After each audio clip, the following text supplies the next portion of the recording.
পলাশী দিবস আমার স্বাধীন বাংলার স্বাধীনতাকে কেড়ে নেওয়ার ইতিহাস।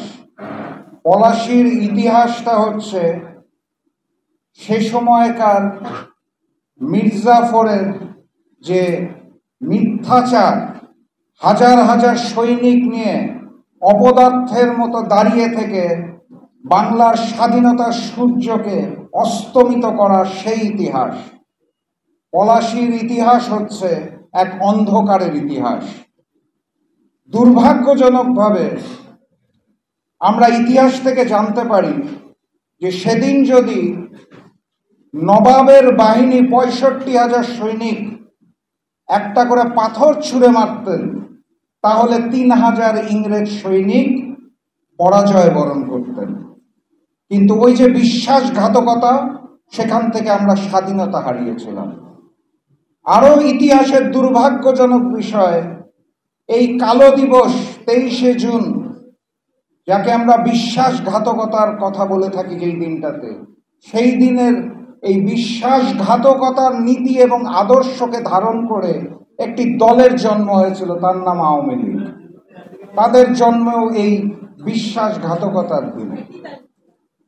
এই ২৩শে জুন যখন মির্জাফর প্রহসনের ১ ঘন্টার যুদ্ধে, মাত্র ১ ঘন্টার প্রহসনের যুদ্ধে বাংলার স্বাধীনতাকে ইংরেজদের হাতে তুলে দিয়েছিল, সেই একইভাবে আওয়ামী লীগের ফ্যাসিস্ট শেখ হাসিনা প্রহসনের নির্বাচনের মাধ্যমে বাংলাদেশের স্বাধীনতা এবং সার্বভৌমত্বকে ভারতের হাতে তুলে দিয়েছে।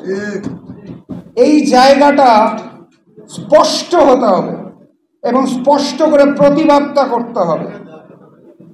আমরা বাংলার মাটিতে, বাংলাদেশের মাটিতে ভবিষ্যতে ওই মির্জাফর এবং শেখ হাসিনার মতো যদি আবারও কেউ দাঁড়াতে চায়, তাহলে সকলে মিলে প্রতিহত করতে হবে। এটাই আজকের দিনের শিক্ষা।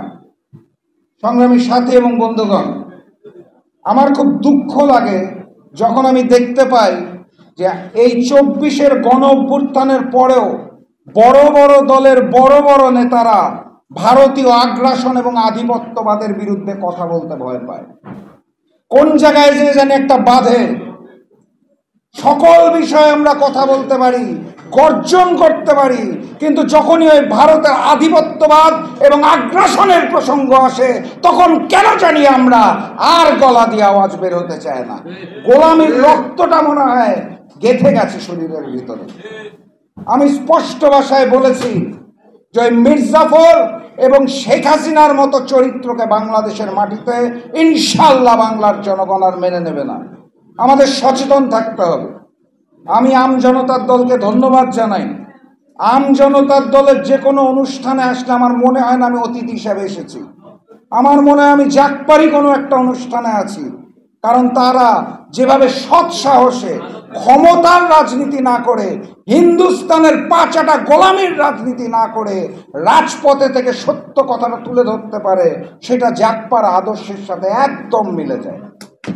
আমি এই কারণে আম জনতার দলকে ধন্যবাদ জানাই এবং আমি বিশ্বাস করি মিয়া মশিউজ্জামানের নেতৃত্বে শুধু ওই ক্ষমতার পালাবদল আর ক্ষমতার রাজনীতি নয়, সত্যিকারের আম জনতার দল আম জনতার পাশেই থাকবে এবং পলাশীর শিক্ষা নিয়ে সামনের বাংলাদেশ মেরামতের জন্য কাজ করবে।